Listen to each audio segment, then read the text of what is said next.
Update. I am Shanette Hackshaw with the top local news stories.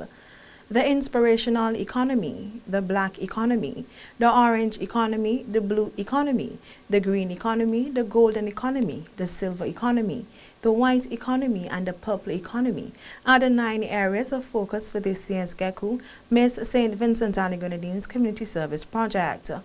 Yesterday, the Beauty Shows Committee of the Carnival Development Corporation held the ceremony to officially launch the project. Avia Charles, who sits at the helm of the Beauty Shows Committee, said that in 2022, the committee was tasked with the execution of a community project, which touched 8 communities. In 2022, our committee was tasked with the execution of the community service project as part of the Miss SVG pageant last year. These projects touched 8 communities across St. Vincent and the Grenadines. What we observed is that the projects engendered a spirit of volunteerism to help build stronger communities, to motivate persons to work for the betterment of persons in those communities, to awaken the consciousness of Vincentians, and also to make the communities aware of various issues within and even outside. Our theme for last year's GECU Community Service Project was Empower, Engender, Community Development. The projects touched on areas such as education, sports involvement, community beautification, health, and crime. According to Ms. Charles, the contestants for this year's pageant have for the last few months been engaged in the planning and execution of their community projects, which will begin on September 4 and runs for approximately 1 week. This year, the contestants in this year's Miss SVG pageant would have spent the last few weeks and months working assiduously to prepare on projects that would touch on a number of different areas, which we will get to in a short while. Our project this year will be held under the theme Creating Her Story.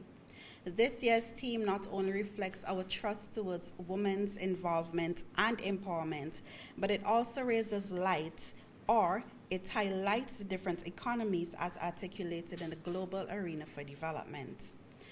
Meanwhile, the General Employees Cooperative Credit Union GECU's social charter and investment in the community are in line with the Miss SVG Community Service Project. That is according to the acting CEO of GECU, Maxine Johnny, who was at the time delivering remarks at the launch of the GECU Miss SVG Community Service Project. Johnny said that GECU has supported several community projects that positively impact the community, noting that many of their donations are not publicized. The objective of this segment of Miss SVG pageant dovetails several aspects of our social charter and our investment in the community. It is public knowledge that GECU, being a good corporate citizen, relentlessly support different initiatives and projects that impact our communities positively and improve the quality of life of our members and ordinary citizens. Whether in education, sports, health, or culture, most of the support and contribution that we give at GECU they're not publicized, because we don't want a public spectrum when we give to our members and to the community. So you don't have the idea of the amount of contribution that we give to help improve communities and the quality of life of members and non-members, citizens of St. Vincent and the Grenadines. Ms. Johnny said that since 2018, GECU has partnered with the Beauty Shows Committee by sponsoring a contestant in 2018 and then in 2019 sponsoring the Empowerment Campaign. She noted that from the results of the campaign, they decided to be a continuous partner with the Beauty Shows Committee when they sponsored the first Miss SVG Community Service Project in 2022. And in 2022, with the rebranding of this segment to Miss SVG Community Service Project, we were enthused to continue a partnership with the Beauty Show Committee. Surely, we were not disappointed, as this project was deemed a success in our opinion. The different community engagements that these contestants were engaged in, they are commendable. And I was informed, well, I hear Avia mention it, and then Donnelly, our marketing officer, told me that Miss John Community Project, it continues and still exists. So it shows Avia how this project has touched the life of these young ladies and allow them to continue that whole spirit of volunteerism and we call cooperativism in the credit union movement. She added that the projects represent the philosophy of GECU. Mrs. Marissa Finch-Burke, the PS in the Ministry of Mobilization, also spoke at the launch and noted that there is a collaboration between a state entity, a statutory body, and a private body. Community development, women's empowerment, social assistance for families that are in need, and youth development are key pillars of our ministry, of the government, and of our people. And that's the ministry of which I represent. And because of that, this is a clear example of showing effective collaboration. Public-private partnerships, we are seeing both GECU, we are seeing a state entity, we are seeing statutory bodies, and we are seeing community residents. So this is a perfect picture painted of how we can bring people together from all walks of life to be able to achieve one goal: community development and empowerment of young people and women. Speaking on MBC Radio's morning radio show, Prime Minister Dr. Rav Gonsalves highlighted that in addition to the South River Super Clinic, several other facilities are to be updated with funding from the Saudi Development Fund, including the Connery, Greg's, Park Hill, and Kalioka Clinic. The Super Clinic for South Rivers, we prefer the land already. The Chief Surveyor advised me, and we some money from that will take to do some repairs at Connery, some at Greg's, and to put towards Kaliakwa. Park Hill, sorry, also.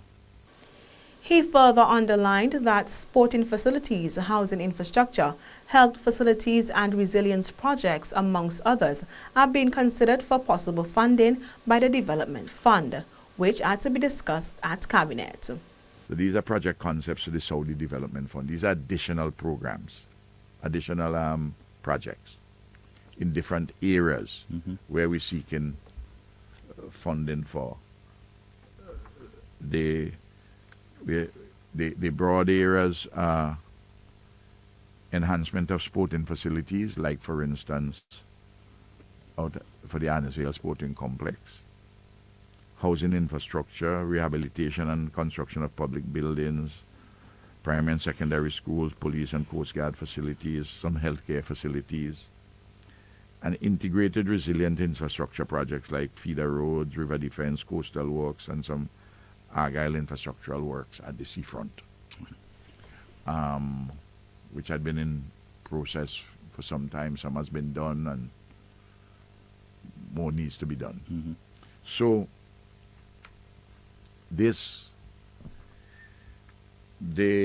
out of the discussion, certain suggestions Camilo and I made. So the public servants had to recalibrate a few things now. But this would be approved this morning at Cabinet. The first thing I have on the table. Prime Minister Gonsalves also reported improvement in the performance of the National Insurance Services in these three areas, which included returns on investment, collections, and savings on administrative expenses. This is the report on the financial and operational review for the half year ended June 30th this year of the NIS, and their improvement in the performance of the NIS. The improvement coming from three sources. One, improve returns on investments from overseas. Improve collections and some small saving on administrative expenses. Okay. For instance, the contribution income increased compared to last year, Johnny P, from $32.9 million to $35.5 million. More people employed, more people, I have no doubt some of this involves some arrears too, you know. But the benefit payment went up from 40 million to 44.4 million. You see there, Johnny P? So the growth in benefit payments outpaced the growth in contributions, reflective of the maturity of the scheme. And the ratio of pensioners to contributors gradually increase, which is what happens. People are growing, the system is maturing. The design was generous of the system, and you're having more pensioners proportionately to contributors than there was before. In our local news story, the Oscar Allen Emancipation Memorial Lecture, which was supposed to take place today, Thursday, August 17, at the University of the West Indies Global Campus, has been rescheduled, the university said in a statement. Soon, a revised time and date will be made public. The Friends of Oscar Allen and the university are sorry for the inconvenience. Those are our local news stories. Continue watching on Channel 114 for regional and international news, to be followed by the VC3 Sports Update, which you listen at.